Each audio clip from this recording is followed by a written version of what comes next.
New York City is nearly entirely shut down by activists as they block the Brooklyn Bridge, pack the Manhattan Bridge, stop the Williamsburg Bridge, and even the Holland Tunnel, which shows almost all the entrances to Manhattan were blocked off on a busy Monday morning, just so the useless class can cement their hands to tires to somehow stop overseas conflict.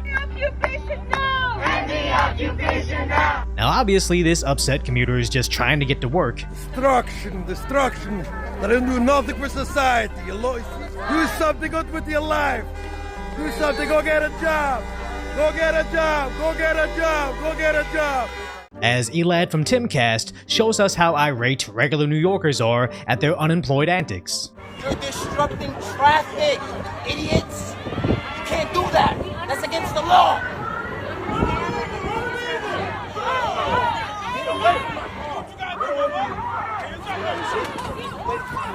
Get away from my car! Bro, get away from my car. I have a daughter in Brooklyn! Don't touch him! Get out of the way! I have to get home! Now finally NYPD stepped in and began sawing off the cement from their arms.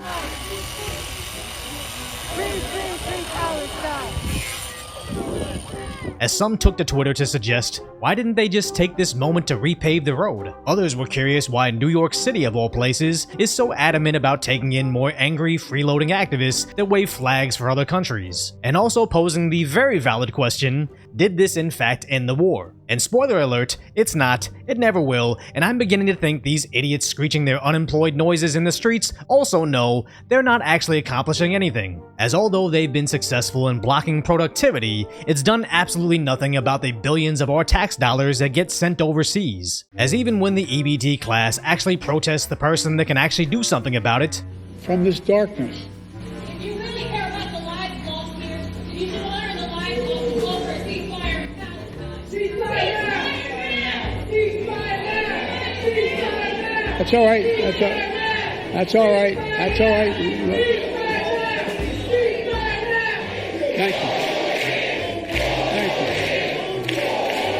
Thank you. Look, folks, I understand their passion, and I've been quietly working with the Israeli government to get them to reduce and significantly get out of Gaza. I don't believe a word he's saying because 1, I don't think he's actually delivered on a single promise he's made. 2, even if he wanted to end the conflict, there's absolutely no way the uniparty of warmongering Democrats and equally money-hungry Republicans are gonna shut off the faucet of spending overseas in war-torn countries that basically need absolutely zero accounting. And 3, which is the most important, I don't think President Damon Shaw even remembers what color his socks are, let alone any statements he's made in response to his army of useful idiots getting out of line. And although this is the only part of their protest that I agree with, as it's the only one that impacts the person that's actually responsible for what they're angry over, it still accomplishes nothing, as they're mainly just angering their neighbors. They ruined my day. It's New York. It's New York, not Palestine. Not Gaza. New York. And finally getting arrested. But oddly, in the most gentle way possible, as they don't even get shoved into squad cars, but likely the same buses they rode in on. Now the Post-Millennial reported on the over 120 agitators that were arrested across New York City, but looking at the official NYPD X account, they seem to be more concerned with providing the protesters with space. And this is why it's only going to get worse in the United States, as this bridge blocking isn't New York City, but a few days ago across the country in Seattle, Washington, where these idiot activists actually stopped an ambulance with their lights and sirens on, just so they could have a dance party in the street, cosplaying as actually useful people to society.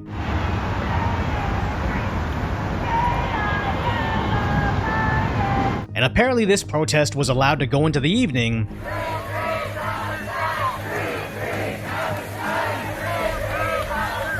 as Ari Hoffman reported that Seattle sheriffs were ordered to protect the activists and were instructed not to make arrests. So no wonder we see these same protests cross-country in Dearborn, Michigan. Back across the country again in Los Angeles, California, at a military cemetery. And in the East again, apparently Chicago, Illinois protesters wave flags with images of actual leaders of a group that actually ended Americans. Shame on you! Shame on you! Shame on you! And this isn't just limited to the US, where an ice rink in Toronto, Canada has this same movement bullying old people. Shame on you!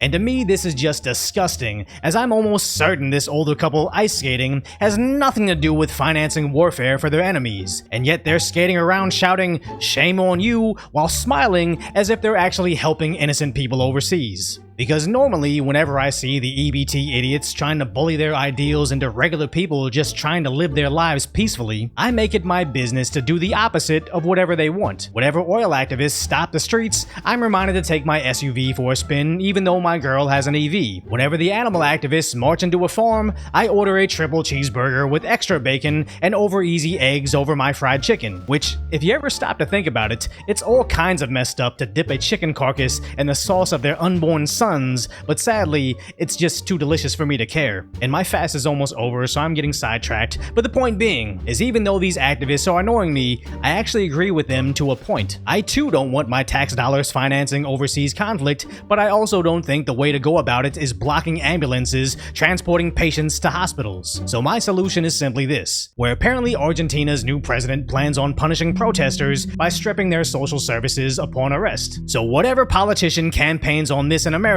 has my full support. Now, I don't want to sentence anyone to death. If they're disabled and getting inundated with activism through the social media algorithms all day long, and they somehow end up as the Democrats' useful idiots in the streets, I'm not saying we strip their access to medicine. But if you're a college-aged kid with plenty of free time because you're receiving government grants for your education, or you're a furloughed employee in an industry that no longer needs your specialty, or basically any able-bodied adult that receives any sort of benefit from our tax base, and instead of furiously searching for work, because you're too busy stopping other people from going to work, the government should not be subsidizing your unemployed behaviors. So as soon as they get so much as a citation for anything related to activism, I think it's time for them to return to the workforce. And since they seem to love this flag so much, time for them to understand the soul-crushing hours in the sun that the sickle represents, or the equally back-breaking labor that involves a sledgehammer. So if you appreciate my concise, lighthearted commentary on the tragic status that is today's reality,